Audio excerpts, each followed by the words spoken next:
नाज़रीन, जैसा कि आप जानते हैं कि दूध देने वाले जानवरों से बेहतर पैदावार हासिल करने के लिए उनको सारा साल एक जैसी ग़िज़ाइयत वाले सब्ज़ चारे की ज़रूरत पड़ती है। हमारे किसान भाई जो खुराक जानवरों को दे रहे हैं वो बमुश्किल उनके ज़िंदा रहने की ज़रूरियात को पूरा कर रही है। अगरचा शहरों के गिर्द फार्मों पर सब्ज़ चारे की कमी को दूसरे अज्जाए खुराक से पूरा किया जाता है जो कि निस्बतन महंगे हैं, ताहम जानवरों की पैदावार इसी सूरत में मुनाफा बख्श हो सकती है कि अगर उनकी खुराक की ज़रूरत को मुनासिब हद तक सब्ज़ चारे से पूरा किया जाए। जी रूबी, और इसी सिलसिले में गुफ्तगू करने के लिए हमने आज अपने स्टूडियो में दावत दी है डॉक्टर नवीद अंजम साहब को। डॉक्टर नवीद अंजम एक बहुत बड़े डेयरी फार्म को चला रहे हैं। आइए इनसे गुफ्तगू करते हैं। अस्सलाम वालेकुम डॉक्टर साहब। वालेकुम अस्सलाम। डॉक्टर साहब, हमारे किसान भाइयों को अपने फार्म के मुताल्लिक बताएं। हमारा फार्म सफ़ाई डेयरी के नाम पर काम कर रहा है। इसमें 1050 के करीब एनिमल हैं, जिनमें से 230 के करीब छोटे हाइफर्स हैं, और इस वक्त जो हमारी प्रोडक्शन चल रही है वो 25 लीटर फी एनिमल है। डॉक्टर साहब, ये बताएं कि जो इस वक्त रवायती तरीका हमारा चारे की फराहमी का है, तो उसके बारे में आपका क्या ख्याल है? हमारा जो रवायती तरीका है उसमें एक सबसे बड़ा मसला है कि हमारी कैश क्रॉप का, क्योंकि हम लोग सबसे ज़्यादा कैश क्रॉप उगा रहे हैं वो है गंदम। गंदम का जो उगाने का जो मौसम है वो है सितंबर का, और जब वो कटाई का मौसम है वो मई का। लिहाजा सर्दियों में और शदीद गर्मियों दोनों ऐसे मौसम आ जाते हैं, 2-2 माह, जिसमें हमारे पास चारे की फराहमी नहीं होती, जिसकी वजह से पूरे साल एक जैसा चारा हासिल करना मुमकिन ही नहीं होता। दूसरा, हमारे मुल्क में जो मौसम के हालात हैं वो ऐसे हैं कि एक सर्दियों में हम लोग मकई, गर्मियों में हम लोग ज्वार, और सर्दियों में हम लोग बरसीम और लहसुन वगैरह उगाते हैं, जिसकी वजह से एक जैसा चारा या एक जैसी पैदावार मिलना वो भी मुमकिन नहीं है। डॉक्टर साहब, चारा जात के रवायती तरीका काश्त से जानवरों की पैदावार पर क्या असरात मुरतब होते हैं? जो रवायती तरीका कार है चारे का, उससे जानवरों की पैदावार पर बहुत बुरा असर होता है, क्योंकि एक पहला मसला ये है कि चारे की पूरे साल एक जैसी पैदावार आप हासिल नहीं कर सकते। नंबर 2, चारे में उसकी ग़िज़ाइयत एक जैसी नहीं रहती। शुरू में अगर चारा अभी मिच्योर ना हो तो उसकी ग़िज़ाइयत कुछ और है, जब थोड़ा सा पक जाता है उसकी ग़िज़ाइयत कुछ और है, जिसकी वजह से उसके रिप्रोडक्शन के मसले, उसकी अपनी बॉडी का मसला, ये सारे मसले मसाइल इसके अंदर आते हैं। इतना भी चारे को एक जैसा और पूरे साल तकरीबन एक न्यूट्रिशन का मिले तब जानवर अच्छी पैदावार दे सकता है। डॉक्टर साहब, इन हालात में जानवरों से बेहतर पैदावार हासिल करने के लिए हम चारे की फराहमी को कैसे यकीनी बना सकते हैं? चारे की फराहमी को मुमकिन बनाने का सिर्फ एक ही हल है कि अब चारे का साइलेज बना लिया जाए। साइलेज का फ़ायदा ये है कि आप एक ही दफ़ा काट के उसको अपने पास महफूज कर सकते हैं और पूरे साल जानवर को एक जैसी ग़िज़ाइयत का चारा खिला सकते हैं। डॉक्टर साहब, क्या साइलेज वाकई ही बड़े काम की चीज़ है? इसमें कोई शक नहीं, साइलेज बहुत ही काम की चीज़ है। नंबर 1 कि आप एक ही वक्त में पूरी की पूरा खेत काट के एक जगह पर बना सकते हैं इसका साइलेज। उससे फ़ायदा होगा कि आपको एक ही ग़िज़ाइयत का चारा एक वक्त में मौजूद होगा। नंबर 1।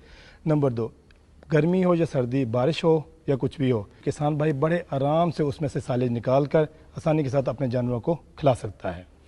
नंबर 3, इस साइलेज बनाने से जो चारे की ग़िज़ाइयत उसमें इजाफा हो जाता है, यानी कह लें तकरीबन आधा जो चारा है वो साइलेज के दौरान ही हज़म हो जाता है, बाकी आधा काम करना पड़ता है जानवर को उसको हज़म करने के लिए। इस तरह जानवर की आधी जो कोशिश है, आधी जो एनर्जी है वो बच जाती है, जिसकी वजह से प्रोडक्शन में इजाफा हो जाता है। डॉक्टर साहब, साइलेज किन किन चारा जात से बनाया जा सकता है? साइलेज आमतौर पर तमाम चारा जात का बनाया जा सकता है, लेकिन सबसे बेहतरीन जो ग़िज़ाइयत वाला जो चारे वाला बनता है वो है साइलेज मकई का। ठीक है जी, मकई से सबसे ज़्यादा ग़िज़ाइयत का आप चारा बना सकते हैं। ठीक है। नंबर 2, अगर आप सोरगम, चरी, बाजरा, ओट, इनको भी अगर आप साइलेज बनाना चाहें तो बना सकते हैं, लेकिन सबका तरीक़ाकार मुख्तलिफ होता है। नाज़रीन, आइए देखते हैं साइलेज बनाने का तरीका क्या है।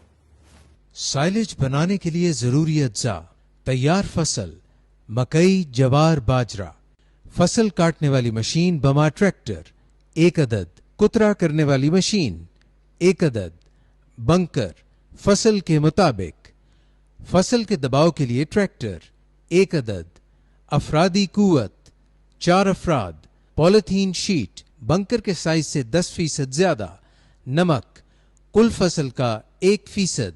बनाने का तरीका: मतलूबा फसल कामयाब साइलेज की जरूरियात को पूरा करती हो तो कटाई की मशीन के जरिए फसल को काटकर बंकर तक ले जाया जाता है। बंकर पर खड़े अफराद इस चारे को कुतरा करके बंकर में डालेंगे। ट्रैक्टर के जरिए इसको अच्छी तरह फैलाकर फसल को दबाने का अमल शुरू होगा और यह अमल मुसलसल जारी रखेगा जब तक तमाम फसल कटकर बंकर में नहीं जमा हो जाती। यह अमल उस वक्त तक जारी रहेगा जब तक कुतरा किए हुए चारे में से हवा मुकम्मल तौर पर निकल नहीं जाती और चारा यकजान होकर दब नहीं जाता। चारे के मुकम्मल तौर पर दब जाने और हवा निकल जाने के बाद इसके ऊपर 1% नमक छिड़कने के बाद पॉलिथीन या प्लास्टिक शीट के जरिए मुकम्मल तौर पर हवा बंद पैक कर दिया जाता है और उस पर टायर रखकर महफूज कर दिया जाता है। 30 से 40 दिन में खमीर का अमल मुकम्मल हो जाता है और उसके बाद मवेशी पाल हजरात जरूरत के मुताबिक जानवर की खुराक के तौर पर इस्तेमाल शुरू कर देते हैं। एहतियाती तदाबीर, बारिश और पानी से बचाएं। दबाव का अमल बहुत एहतियात से जारी रखें। पैकिंग के वक्त तमाम चारा मुकम्मल तौर पर ढांपें। साइलेज खोलने पर एक ही तरफ से इस्तेमाल करें और बाद में फिर ढांप दें। यह अमल मुसलसल है और एक ही शिफ्ट में मुकम्मल कर लें। डॉक्टर साहब, साइलेज बनाने का तरीका तो हमने देखा और सीख भी लिया, लेकिन साइलेज बनाते वक्त किन किन बातों का ध्यान रखना चाहिए? बहुत अच्छा क्वेश्चन। साइलेज बनाते हुए जिन चीज़ों का ख्याल रखना, उनमें सबसे पहली बात है जो सब्ज़ चारा या जो चारा जात आप इंतखाब कर रहे हैं उसका तरीक़ाकार क्या है। सबसे पहले आपने उस खेत में जाकर एक पौधा निकालना है और उसको मरोड़ना है। अच्छी तरह प्रेस करें और ये चेक करें कि उसमें से पानी निकलता है कि नहीं। अगर तो पानी टिपक रहा है या पानी निकल रहा है, इसका मतलब है ये चारा अभी साइलेज बनाने के लिए तैयार नहीं है। ठीक है, अगर वो प्रेस करने पर पानी नहीं निकलता तो इसका मतलब है ये चारा साइलेज बनाने के लिए तैयार है। दूसरी सबसे अच्छी चीज़ जो देखनी है वो है छल्ली। अब छल्ली को लें और उसको तोड़ें।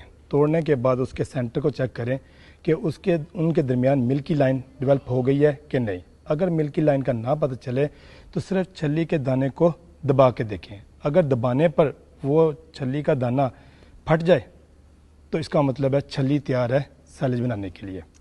और अगर वो दाना अगर आप चख भी लें तो ज़्यादा अच्छा है कि जितनी छल्ली मीठी होगी उतना साइलेज के अंदर फर्मेंटेशन का जो अमल होगा वो तेज़ होगा। लेकिन इसमें सबसे अच्छी जो चीज़ है वो चेक करनी है कि जो ज़मीन है जहाँ पर फसल उगी हुई है वहाँ पर पानी नहीं होना चाहिए, वो खुश्क होनी चाहिए, क्योंकि जितनी वो खुश्क होगी उतना खुश्क मादा जात साइलेज के अंदर ज़्यादा होगा। ये है फसल का इंतखाब। दूसरा तरीका है इसको कुतरने का या चॉप करने का। जितना साइज़ छोटा रखेंगे उतना साइलेज अच्छा बनेगा। छोटा साइज़ रखने का मकसद ये होता है कि उसको प्रेस करना आसान होता है, लेकिन कोशिश ये की जाती है उसमें से कुछ परसेंटेज 10% आप थोड़ा सा बड़ा साइज़ भी रखें ताकि ये हज़म करने में मदद देता है जानवर के लिए। दो तरीके के। तीसरा सबसे अहम तरीन जो इसका रूल है वो है प्रेस करना। साइलेज के अंदर सबसे बड़ी जो टेक्निक है वो है प्रेस। अगर आप लोग एक चीज़ काम करते हैं तो प्रेसिंग 3 दफ़ा आती है, प्रेस प्रेस और प्रेस। जितना ज़्यादा आप इसको प्रेस करेंगे, प्रेस करने से इसके अंदर से हवा निकलेगी, उतनी साइलेज की क्वालिटी अच्छी होगी। सबसे आखिरी और अहम तरीन काम जो होता है वो उसको सील करना, हवा बंद करना। हवा बंद करने का तरीका यही है कि साइलेज पहले बना लें अच्छी तरह, उसको प्रेस करते रहें। करने के बाद उसकी ऊपर और साइडों के ऊपर आम नमक वो छिड़क दें। छिड़कने के बाद उसको अच्छी तरह प्रेस करें। प्रेस करने के बाद पॉलीथिन या कोई भी फ्लेक्स की शीट इसके ऊपर डाल दें। डालने का तरीका यह है, एक साइड से शुरू किया जाता है और उसके ऊपर वज़न रखना शुरू करें और आखिर तक बाहर की तरफ चल पड़ें ताकि उसके अंदर हवा ना रहे। अगर मुमकिन हो सके तो उसके ऊपर टायर या कोई तूड़ी की गांठें या कुछ भी अवेलेबल नहीं है तो मट्टी की जो ट्रालियाँ वो लेकर उसके ऊपर लपाई कर दें ताकि मुकम्मल तौर पर ये हवा बंद हो जाए और पानी का कोई निकास इसके अंदर ना हो।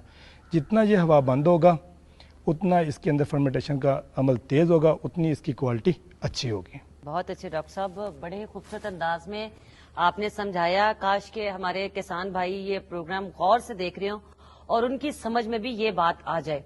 अगर नहीं समझ में आ रहा तो डॉक्टर नासिर क्यों ना देखे साइमा जी साइलेज बनाने के बारे में क्या कहती हैं। बिल्कुल जी देखते हैं। जी डॉक्टर साहब देखिए।